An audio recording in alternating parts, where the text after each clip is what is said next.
Citoyennes et citoyens, vos voix comptent. Radio Cotonou vous donne la parole pour recueillir vos préoccupations, satisfactions et suggestions.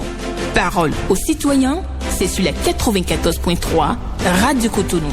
Parole aux citoyens, rejoignez-nous du lundi au vendredi de 9h à 9h30 en composant les numéros 40 11 17 18 ou 50 52 52 73. Radio Cotonou, la voix des Cotonois.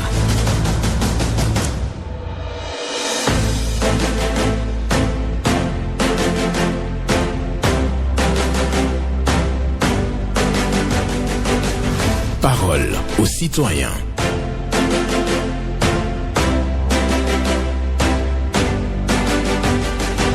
Parole aux citoyens. Honoré Naoum.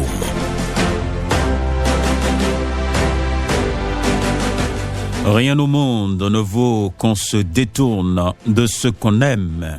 Rien au monde ne vaut qu'on se détourne de ce qu'on aime. Une pensée d'Albert Camus pour la méditation du jour à nouveau. Ce mercredi 31 janvier 2024.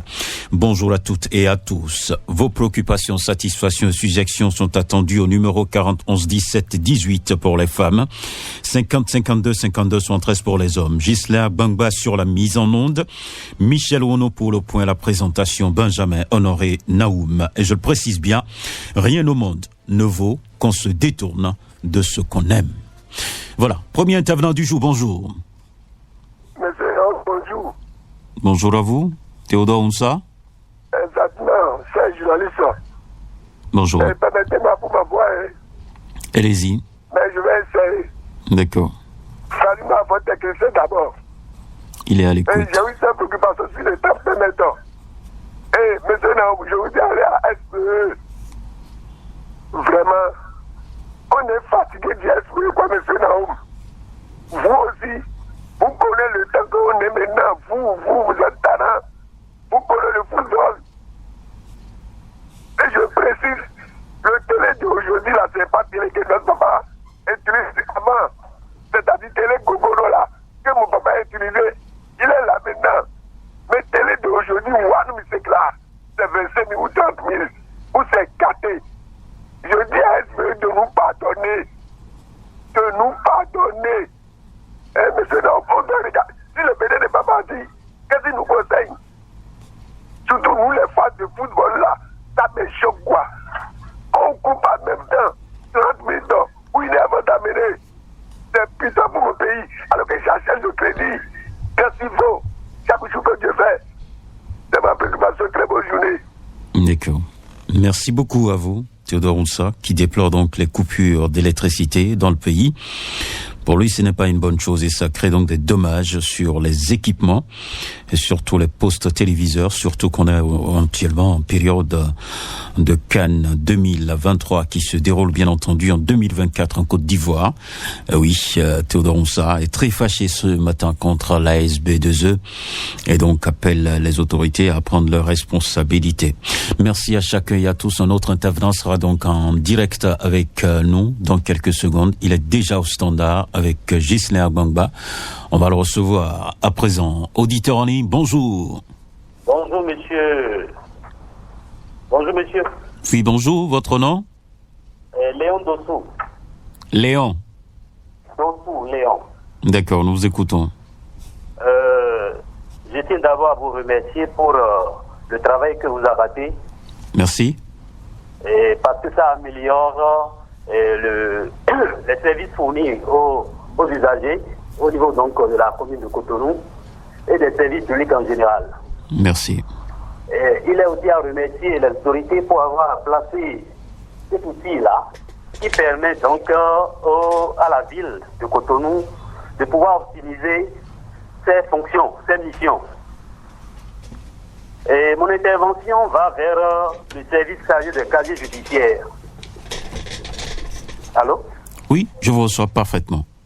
Oui, je voudrais juste dire que la digitalisation attend de nous et essaiera donc de donner donc aux citoyens une plus-value.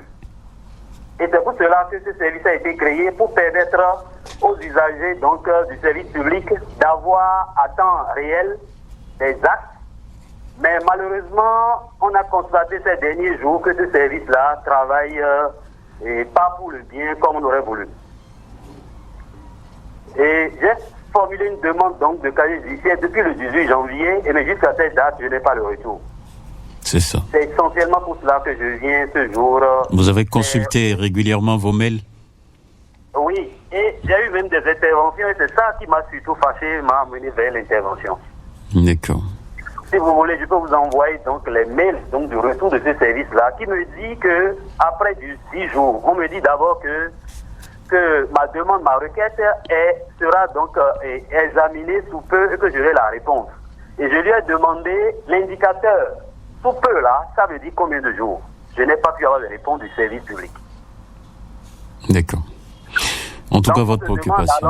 On se demande alors, est-ce que c'est moi qui fais la demande, qui attend, ou c'est le service qui m'indique le nombre de jours pour avoir le résultat? Or, l'objectif en faisant cela, c'est pour permettre au moins, par exemple, à un acteur du service public d'avoir le document sans se déplacer et payer le moindre coût. C'est ça. Après 3 interventions, je n'ai pas le résultat jusqu'à cette date. Et hier soir, le message choquant que j'ai reçu, c'est qu'on me dit de me déplacer vers le tribunal du ressort territorial. D'accord. C'est tellement que le service a bugué, hein. Sinon, c'est quand même bizarre. Ce que vous dites est vraiment bizarre, parce que moi-même, j'ai l'habitude de le faire en ligne. Il y a un ministère du numérique. On ne peut pas bugger après 2 semaines pour un service jusqu'à judiciaire. Ce que j'obtenais au contact donc, du tribunal directement, en moins d'1 semaine, je ne peux pas avoir une digitalisation. D'accord. Merci beaucoup à vous, hein, votre préoccupation est entendue. Et nous allons donc vous remercier pour votre passage ce matin. C'est la première fois que vous passez donc sur cette émission. Léon Dossou, merci de prendre toujours par ici. Service casier judiciaire. Il y a donc un souci au niveau de la digitalisation. Les gens demandent les prestations, mais n'arrivent pas à les avoir à temps.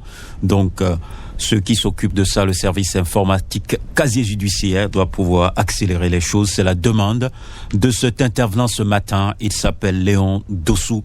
Il est précisément dans le cas. Il ne vient pas témoigner pour quelqu'un d'autre. C'est lui-même qui a vécu donc cette situation. Il vient à l'antenne ce matin l'évoquer. Merci à chacun et à tous. Merci de passer par Radio Cotonou pour évoquer vos préoccupations, satisfactions et suggestions. Merci à vous. Oui, on prend un autre. Bonjour. Bonjour, monsieur Naoum. Oui, votre nom? C'est monsieur Enayon Sewarou. Nous vous écoutons. Je vous appelle d'Epé. D'accord. Enayon. Monsieur Naoum, tous les voies de Epé, Tchonvi sont dégradées.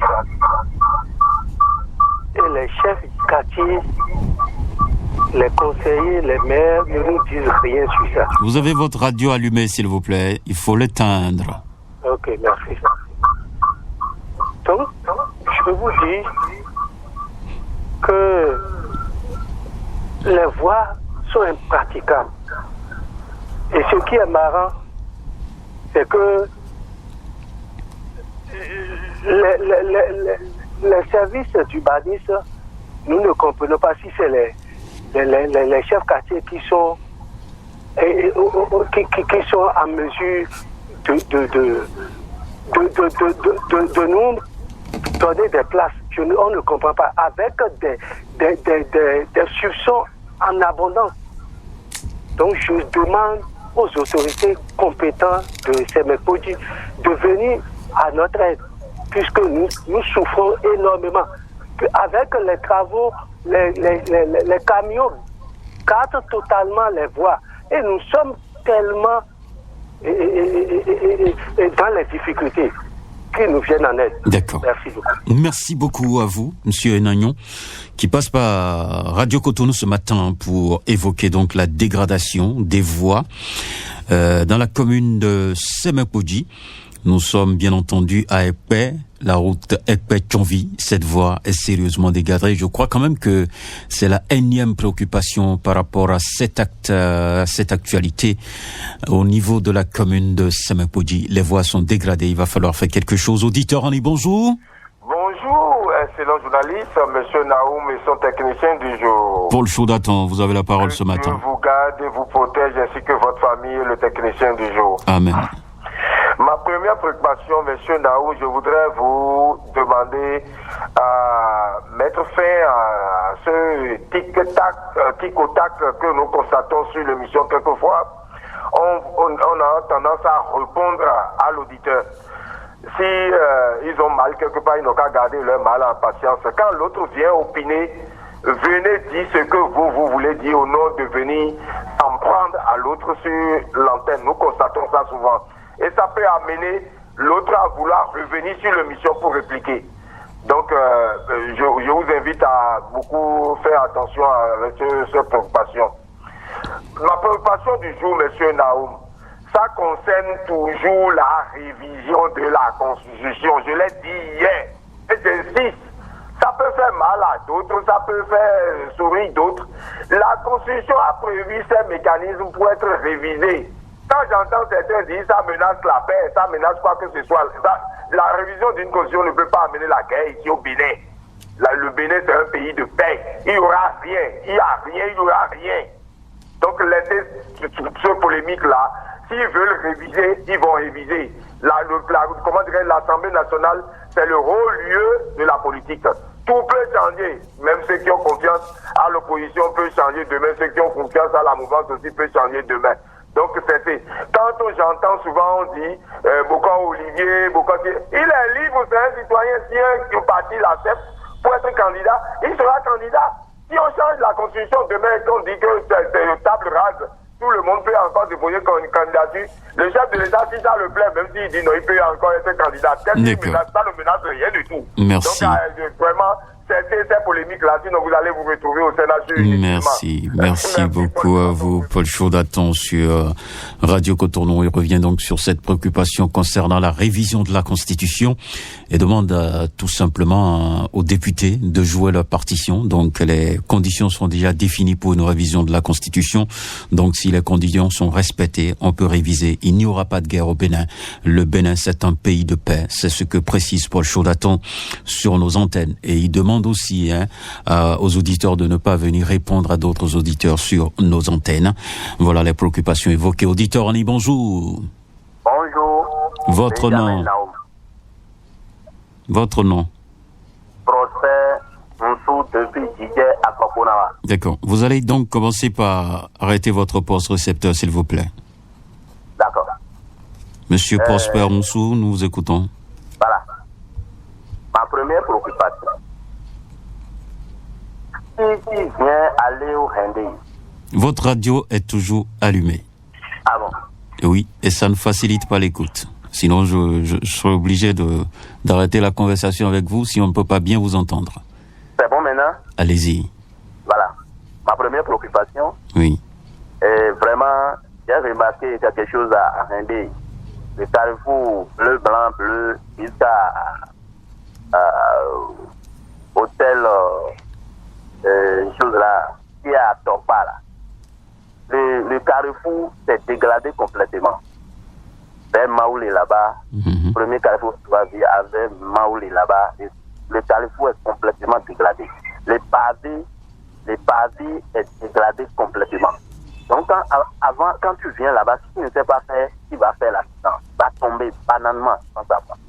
Donc j'interpelle une autorité de venir constater. Si on peut réparer ça, je vois que vraiment ça sera bon.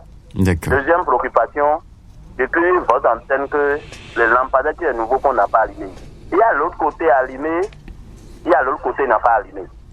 Si on peut allumer les deux côtés, je vois que ça sera bon. Monsieur Benjamin Naoum, c'était Moussou Prosper. Bonne journée à vous. D'accord. Merci beaucoup à vous, Moussou Prosper, qui parle de dysfonctionnement au niveau des lampadaires dans la ville de Cotonou. Et aussi nous dit que la voie qui quitte Rendé pour Maoulé, donc en allant vers Topa, donc il y a une dégradation de la voie pavée. Les autorités sont appelées au secours donc pour réparer cette voie-là et permettre donc aux usagers de la route de circuler beaucoup plus aisément en allant donc à Topa et en quittant Rendé vers Maoulé. Auditeur Ali, bonjour. Bonjour, monsieur Naoum. Oui, votre nom? On m'appelle Moussa Mathieu. Et nous vous écoutons. Ok, je veux aller directement dire le maire de Cotonou, DAC de Cotonou. La voie qui amène, quand vous avez, en quittant pour la vie et arriver à Ponticon, pour prendre la voie qui allait directement à Bédromédé, tu joues ce carrefour là, il y a un grand trou là. Laissez là et allez Jéricho. La voie qui amène bleu, blanc, bleu. La voie est dégradée complètement. Tous les pavés sont enlevés. Prenez encore la voie qui mène à Maoulé. Les pavés sont détruits complètement. Et prenez encore la voie de Anana Sodi. Vers aller Tchonk. La voie est dégradée complètement. J'invite le maire de Cotonou et DSC de Cotonou de régler cette affaire.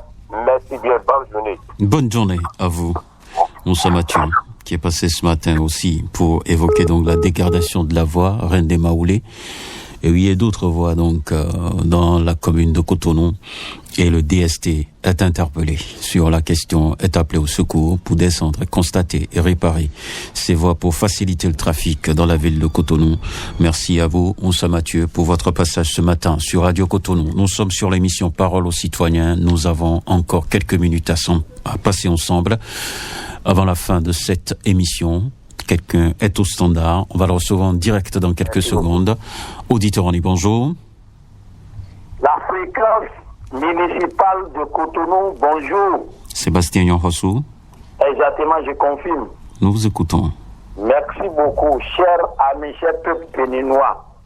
À quoi servent les plaintes des citoyens dans nos commissariats? Quelqu'un qui a fui avec ma moto que je lui ai achetée pour une prestation de service des hommes, fut avec la moto. Son numéro marche, son numéro de téléphone, je vais dire marche.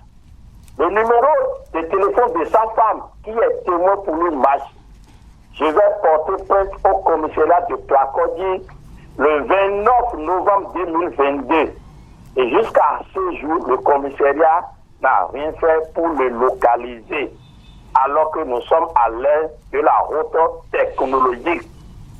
On m'a dit que je dois prendre une réquisition, aller déposer au réseau GSM. J'ai demandé la réquisition. On me dit non, que là-bas, il y a plein de réquisitions là-bas qui n'ont pas abouti. D'aller là-bas d'abord négocier avec les réseaux. S'ils acceptent, je reviens prendre la réquisition. J'étais au réseau, ils m'ont dit non, ils n'ont pas besoin, je n'ai pas besoin de négocier avec eux. D'aller au commissariat amener la réquisition.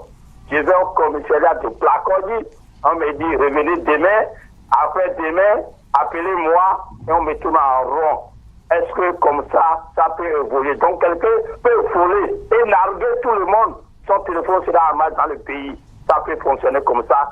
C'est une question que je pose à nos autorités. Voilà ma seule préoccupation pour ce matin, monsieur le journaliste. Sébastien Rossou. Merci. Excellente journée. Excellente journée. À vous aussi, hein. Sébastien Rossou a parlé. Donc, il remarque donc qu'il y a des plaintes qui sont déposées au niveau des commissariats et donc ça n'aboutit pas. Et même on lui demande donc de remplir certaines formalités alors que c'est la police qui doit jouer ce rôle-là. Et donc, j'espère bien que ceux qui sont au niveau du commissariat de police de Placodi ont entendu et apporteront donc la réponse nécessaire à Sébastien Nyonhossou. Auditeur en ligne, bonjour. Bonjour, mon cher Naoum. Oui, Moussa Alidou. Affirmatif, je confirme aussi. Nous écoutons. Mon cher Naoum, ce matin, je suis sur votre antenne. Je vais comme ça à la mairie de Cotonou pour demander pourquoi aujourd'hui, dans ce pays, nous crions qu'il y a des carrefours qui ont besoin des feux tricolores. Et aussi, il y a des carrefours dont les feux tricolores sont gâtés et la mairie de Cotonou ne veut pas du tout réagir, mon cher Nao. Vraiment, nous voyons que les feux tricolores sont vraiment ennemis aux accidents. Pour cela, je viens en même temps dans mon arrondissement, carrefour Aïla Wadje et le carrefour Medjambo dans le 3e arrondissement de Cotonou. ce qui se passe au niveau de ces deux carrefours tous les matins et soirs, mon cher Naoum, surtout aux heures de pointe, c'est pas du tout la joie. Vraiment, rien que de l'encombrement. Et ça fait du mal à la population, mon cher Naoum. Je demande à la mairie de Cotonou, ils n'ont qu'à penser à ces deux carrefours et aussi le carrefour Sozema et d'autres carrefours dans le pays. Vraiment, ça ne va pas. Hein? Ils n'ont qu'à nous implanter des feux tricolores au niveau de ces carrefours et aussi d'autres carrefours dans le pays. Pour que la circulation, pour qu'il y ait vraiment, pour que tout le monde, tout va bien dans le pays. Car vraiment, sans les feux tricolores, ça cause d'accidents et ça fait mal à la population. Deuxième sujet, je vais vous dire que nous constatons également qu'un peu partout dans la ville de Cotonou, nous sentons des odeurs concernant la ville de Cotonou, nous sentons aujourd'hui des odeurs, surtout là où il y a des carnivores, là où passent les piétons, il y a des carnivores là, et ça dégage des odeurs. La mairie de Cotonou n'a qu'à faire un programme. Si c'est un produit là, ils vont compter pas à mettre dedans là. Ils n'ont qu'à faire ça pour nous. D'accord. Pour que vraiment tout va bien dans le pays. Merci beaucoup à vous. Bonne journée à Moussa Alidou qui déploie les collecteurs qui dégagent quand même des odeurs nauséabondes. Ils demandent de mettre un produit dedans. Ça c'est un budget qu'on demande à la mairie de Cotonou parce qu'il y a tellement de collecteurs dans la ville de Cotonou. Donc il va falloir faire quelque chose. Mais on retient qu'il manque des feux tricolores au niveau de certains carrefours et d'autres carrefours il y a les feux mais qui ne marchent pas. La mairie est appelée également au secours sur ces préoccupations-là. Et nous poursuivons avec un autre intervenant. Bonjour. Oui, bonjour, monsieur Benjamin Honoré Naoum. Viren Wimbo. Oui. Nous vous écoutons. Viren Wimbo. Depuis Minatek, c'est dans l'arrondissement de Savi. Ah bon. Commune de Ouida. D'accord. Oui, j'ai encore une préoccupation. Allez-y. Ma première préoccupation va chez le président de la République. Mon cher président, il faut jeter un coup d'œil à l'EPP Fonkoumé. L'EPP Fonkoumé a au moins un hectare de la palmeraie. Je dis bien un hectare de palmeraie qu'on a réalisé dans cette école. Il faut, mais ça n'a pas encore clôturé. Il faut penser à clôturer cette école.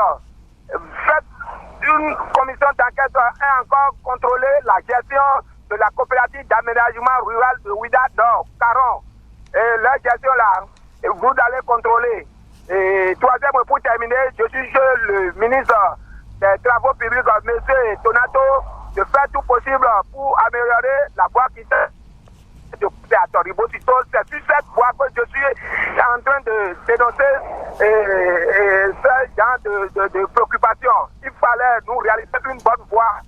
Et encore, la police républicaine viennent avec leur radar pour contrôler les conducteurs de camions. Ils roulent à lui. Merci, monsieur le journaliste. Agréable journée à vous. Agréable journée à vous aussi.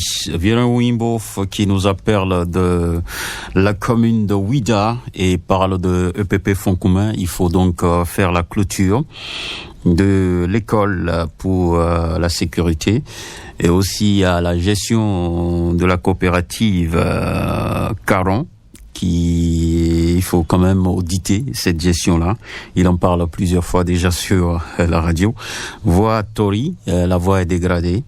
Et donc, il faut aussi limiter la vitesse parce que la police vient souvent avec les radars pour contrôler la vitesse des... Quelqu'un est là? On va le prendre. Auditeur, on est bonjour. Bonjour, monsieur Honoré Benjamin Naoum. Depuis Nandiro, son Kazéduc. D'accord, nous vous écoutons. Monsieur le journaliste, j'ai écouté la dernière fois les explications données par rapport à l'augmentation du coût du trafic aérien à destination de Cotonou.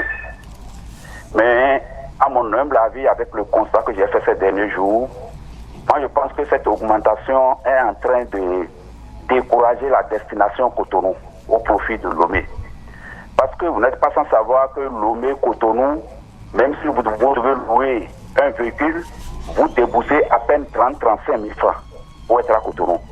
Alors, comment quelqu'un va payer une différence de près de 250 000 sur un billet à destination de Cotonou, alors qu'il paye 250 000 francs de moins quand il descend à Lomé? Donc il va falloir vraiment que les gens revoient cette copie-là. Sinon les gens vont préférer descendre à Lomé et prendre par voie terrestre pour venir, pour rentrer sur Cotonou. Et ça, à cette condition, je pense que c'est l'aéroport du Cotonou qui sera pénalisé. Quittons ce registre pour dire, en matière de révision de la Constitution, nous avons déjà entendu beaucoup de choses. Sous Kérékou, on a entendu volonté de faire troisième mandat. Sous Yahi, on a entendu volonté de faire troisième mandat. Ce n'est pas sous Talon qu'on ne va pas entendre ça. On va encore entendre ça. Donc je pense que on doit souffrir. On doit souffrir pour qu'on dise nous ne sommes pas pour la révision. Vous, la révision, je pense que c'est le débat qui est ouvert. Et j'ai écouté le président Houpé qui a fait des propositions concrètes et alléchantes. Je pense qu'on peut aller dans ce sens, à mon humble avis, et éviter une révision qui, dans 2 ans, va nous mettre encore à genoux. Je vous remercie. C'était Elhadji Ramanou Gbadamassi. Voilà. Elhadji Ramanou Gbadamassi qui demande à ce qu'on puisse réfléchir pour faire bien les bonnes choses. Concernant la révision de la Constitution, coût du vol en destination du Bénin, les coûts sont élevés et ça favorise la destination Togo, la destination Lomé au lieu de Cotonou. Donc les autorités sont appelées à avoir cette préoccupation-là parce que Elhadji Ramanou Gbadamassi n'est pas du tout satisfait des réponses données par les autorités et surtout ceux qui organisent donc le trafic, les agences de voyage et autres. Et oui, bonjour, auditeur en ligne. Oui, bonjour, monsieur Naoum. Votre nom? Pépé Atoui. D'accord, nous vous écoutons, Pépé. Bon, je voudrais passer par votre biais, bien sûr que ça soit Radio Cotonou, pour quand même interpeller le maire de Toribosito. Vous voyez, ça fait bientôt 5 ans que nous n'avons plus d'eau potable dans mon village, c'est-à-dire dans mon petit village, moi, Sokoli. Mais je ne sais pas ce qui se passe. Il paraît que c'est un projet communautaire. Mais je me demande, l'eau qu'on nous a donnée gratuitement, malgré ça, nous, on paye la petite bassine à 25 francs. Et je me demande où est-ce qu'on a mis toute cette somme-là. Et maintenant, on dit aujourd'hui qu'il y a le groupe électrogène qui pompe l'eau vers l'euro, que c'est ça qui est gâté. Ils nous ont fait semblant au moment où le président Talon avait fait une tournée, et le jour où il était à Tori, on nous a donné de l'eau. Mais depuis 2019, niet. J'ai tellement appelé, je suis allé les voir, j'ai interpellé mon chef pour village, tout ça, mais jusqu'à aujourd'hui, nous n'avons rien. Bien sûr, il y a des forages partout, mais ce n'est pas tout le monde. Moi qui suis ici, je suis capable de faire un forage. Mais non. Parce que l'entretien du tank en haut, ce n'est pas facile. Aujourd'hui, tout le monde fait le forage et puis on en prend, on dit que c'est de l'eau potable, c'est de l'eau potable. C'est pas vrai. Il faut l'entretien du tank d'abord. D'accord. Est-ce que vous voyez un peu? Oui. Donc c'est tout ce que je voudrais dire. D'accord, merci beaucoup à vous, Pépé Atoui, qui intervient depuis Toribosito, Voilà. Quelqu'un est en ligne? Non, c'est fini, non? Ok, c'est bon. C'est terminé pour aujourd'hui, avec le grand soutien de Ariane Nyolonfon ce matin. Merci beaucoup de venir nous soutenir de temps en temps. Note chargée à la clientèle. Merci à chacun et à tous. C'est du bonheur tout simplement tous les jours à passer avec vous sur Radio Cotonou, sur l'émission Parole aux citoyens. Ghislain Gbangba, Michel Rounou, Honoré Naoum, nous vous souhaitons donc une bonne journée. Demain on se retrouvera à nouveau pour un autre numéro de cette émission. Bye bye.